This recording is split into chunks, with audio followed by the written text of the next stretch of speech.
Assalamualaikum warahmatullahi wabarakatuh. Kembali lagi dengan channel Bingkai Islam. Hari ini kita akan bahas tentang seorang pendeta dari Amerika Serikat, masuk Islam. Craig Victor Venter, memeluk Islam setelah mengikuti upacara Sepi Arus. Craig Victor Venter lahir di negara bagian Carolina Utara AS, dan dibesarkan di Los Angeles. Craig Victor Venter tumbuh besar dengan latar pendidikan agama yang kuat, dan bersekolah di sekolah agama dan menjadi pendeta. Selama 1 dekade lamanya, Venter telah mengajar kelas agama di Universitas AS, namun seiring berjalannya waktu, dia mulai merasakan kekosongan spiritual dalam dirinya. Dia mencoba mencari penyebab kekosongan itu. Hingga pada 2004, ia bertemu dengan Esin Celebi Bairu, cucu perempuan Rumi, dalam sebuah program di AS. Setelah mengetahui tentang Rumi dan Islam, Venter mulai tertarik.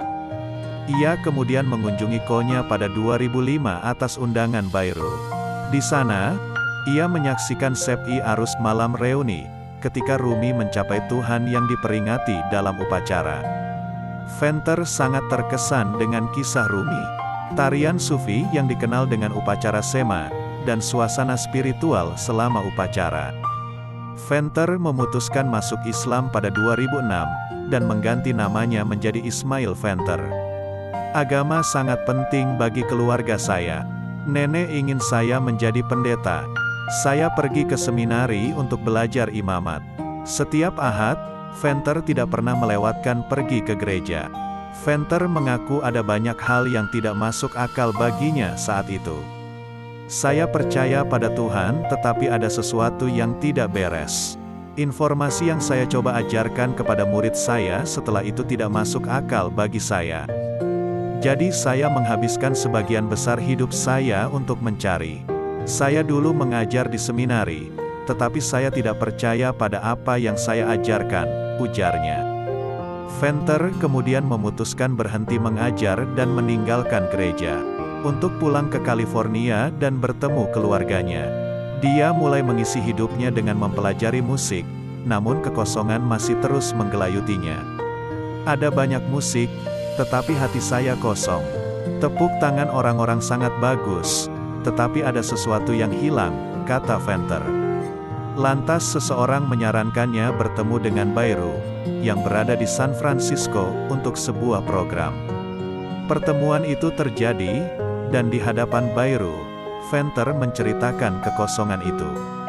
Saya mengatakan kepadanya, saya merasa diri saya berada di dasar lautan. Saya berkata, saya tidak tahu di mana harta itu. Dia berkata kepadaku, kamu telah menemukan harta karun itu karena kamu mencarinya. Kalimat ini sangat mengesankan saya. Kemudian, atas undangan Bairu, saya datang ke Provinsi Tengah Turki, Konya, pada Desember tahun 2005 dan menyaksikan upacara Sepi Arus. Venter juga mengatakan dia merasakan sesuatu yang istimewa. Saat menonton para darwis berputar, Venter juga pergi ke Museum Mevlana ketika dia berada di Konya. Selama di Konya, Venter banyak mengambil pelajaran tentang Islam dan tasawuf dari Nadir Karnibuyuk, seorang guru sufi yang ditemuinya pada upacara tersebut.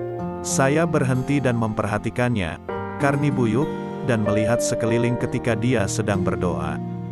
Kemudian dia memanggil saya untuk berdoa juga.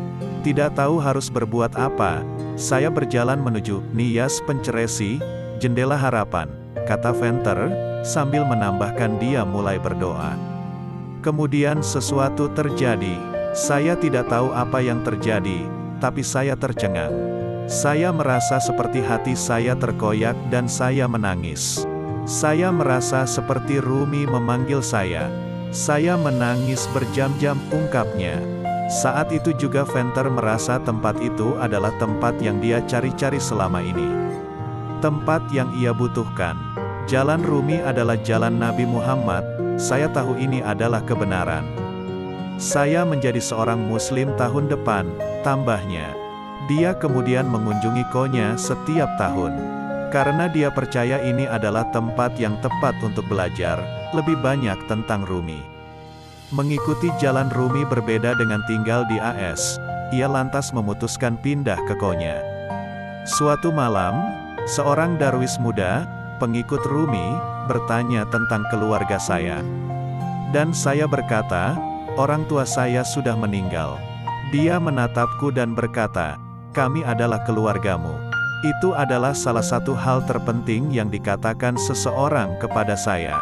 Itu sebabnya saya terus datang ke Konya, dan kemudian menetap di sana, hingga mantap menjadi mualaf. Semoga kisah ini bisa kita ambil hikmahnya. Terima kasih sudah mendengar ulasannya. Jangan lupa sukai video ini dan subscribe dan komen. Bagikan video ini, semoga bermanfaat.